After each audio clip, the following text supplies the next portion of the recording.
Hello hi and welcome back. कैसे आप सब? उम्मीद करता हूँ आप बहुत अच्छे होंगे। मैं हूँ ओवैस हुसैन और स्वागत है आप सबका ओएच लर्निंग प्लेटफॉर्म में। दोस्तों, लास्ट क्लास में हम लोगों ने सीखा था ट्रायल बैलेंस बनाना, कि ट्रायल बैलेंस किसे कहते हैं और वो क्यों बनाया जाता है। उसके फॉर्मेट को हम लोगों ने देखा, फिर एक एग्जाम्पल के साथ हम लोगों ने पूरे ट्रायल बैलेंस को डिस्कस किया। ठीक है, और आज जो हम लोग सीखने जा रहे हैं कि आखिर क्लोजिंग स्टॉक ट्रायल बैलेंस में क्यों नहीं आता है, क्योंकि लास्ट क्लास में हम लोगों ने पूरा ट्रायल बैलेंस बना लिया बट कहीं भी क्लोजिंग स्टॉक हम लोगों को नहीं दिखा। तो आखिर उसके पीछे की वजह क्या है कि ट्रायल बैलेंस में मतलब क्लोजिंग स्टॉक क्यों नहीं आता है।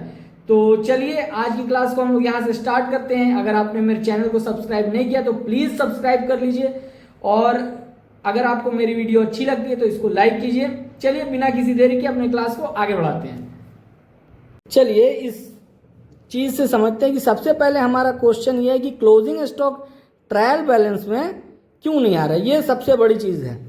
तो सबसे पहली बात समझिए कि जब आप माल खरीद के लाते हैं तो आप क्या कर रहे हैं। सबसे पहले तो आप परचेज अकाउंट डेबिट कर रहे हैं और बेचने के वक्त सेल्स अकाउंट डेबिट क्रेडिट कर रहे हैं।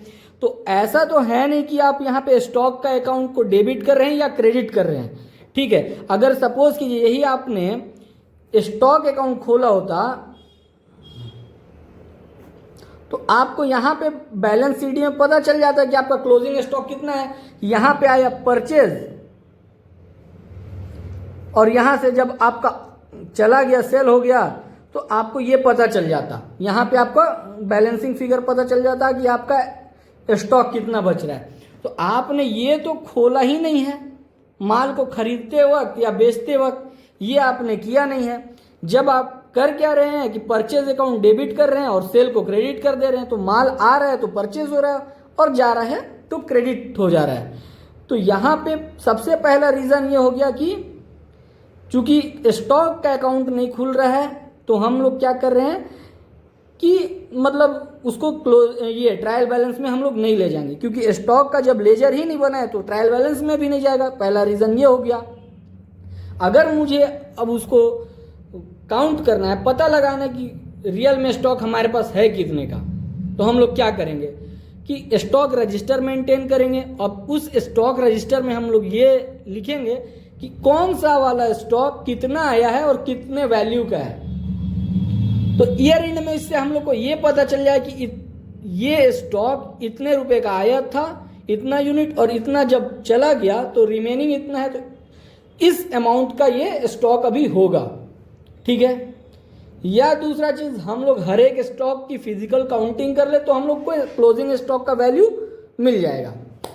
ठीक है, अब देखिए, अब चूंकि यहां पर होता क्या है कि 1 लाख रुपए का सपोज कीजिए कि माल आया, तो 1 लाख रुपए के माल में आपका 60,000 का अगर आपने सेल कर दिया, 1 लाख रुपए के माल को अगर आपने 60,000 रुपए का माल सेल कर दिया, तो आपके हिसाब से तो यहाँ पे 40,000 का स्टॉक होना चाहिए।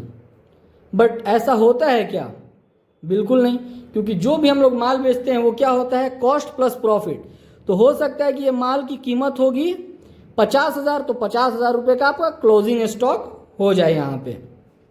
ठीक है, तो अब समझिए कि हम लोग का क्लोजिंग स्टॉक आएगा कैसे। अब क्यों नहीं है यहाँ पे, क्योंकि यहाँ पे हो क्या रहा है कि परचेज में हमारा ये 1 लाख रुपए का ट्रायल बैलेंस में आया हुआ है। परचेज ये है आपका ट्रायल बैलेंस। ट्रायल बैलेंस में 1 लाख का आपने परचेज डाल दिया और सेल को भी डाल दिया ट्रायल बैलेंस में 60,000 से। अब देखिए, चूंकि स्टॉक तो आपका एसेट है बट है किसके अंदर, परचेज के अंदर, इसी के अंदर तो लिखा हुआ है ना। अगर हम ये कह दें कि मेरा एंट्री पास हो जाए closing stock account debit to purchase, क्योंकि स्टॉक किसका पार्ट है, परचेज का पार्ट है।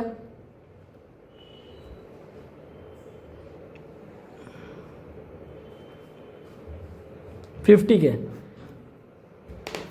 अब बताइए, अब हो जाएगा ये। अब परचेज ना लिख करके यहां पे आप क्लोजिंग स्टॉक लिख दीजिए। तो आपको ये बात समझ में आ रही होगी कि जब आपने माल खरीदा तो सबसे पहले तो ये है कि कहीं पे स्टॉक का लेजर नहीं खुला, इस वजह से इस क्लोजिंग स्टॉक को हम लोग ट्रायल बैलेंस में नहीं डालेंगे, ठीक है। और दूसरा रीज़न ये है कि क्लोजिंग स्टॉक खुद परचेज में है इंक्लूडेड, तो अब कैसे आप डालिएगा। अब परचेज को या तो आप एलिमिनेट कर दीजिए।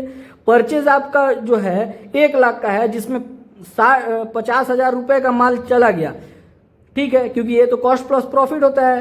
तो 50,000 रुपये का माल चला गया तो 50,000 रुपया तो परचेज ही में ना बचा हुआ है, 50,000 रुपये का आपका क्लोजिंग स्टॉक है। तो यहाँ पे एंट्री पास कर दीजिए, closing stock account debit to purchase account. आपका यहाँ पे अब इस क्लोजिंग स्टॉक को ट्रायल बैलेंस में ले जाके लिख दीजिए।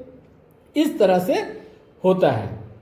तो दोस्तों क्लोजिंग स्टॉक का जो एंट्री है वो बहुत ही ज़्यादा सिंपल है, बशर्ते कि आप थोड़ा सा उसमें अपने दिमाग का इस्तेमाल करके उसको आप समझने की कोशिश करें।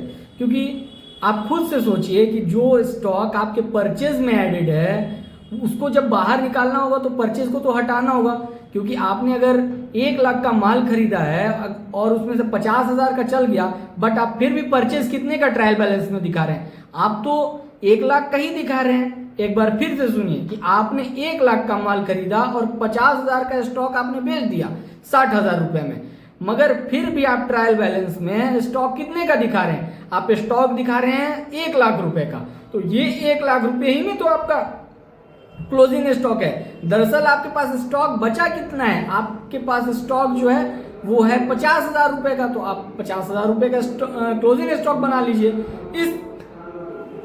इस तरह से आपकी एंट्री होती है। तो closing stock account debit to, या तो आप परचेजेस कर लीजिए या अदरवाइज आप एडजस्टमेंट एंट्री पास कर लीजिए। Closing stock account debit to trading account, कि आप ट्रायल बैलेंस बनाने के बाद उसको एसेट कंसीडर कर लीजिए, आप अपने trading and profit and loss account में आप उसको ले जाके प्लेस कर दीजिए।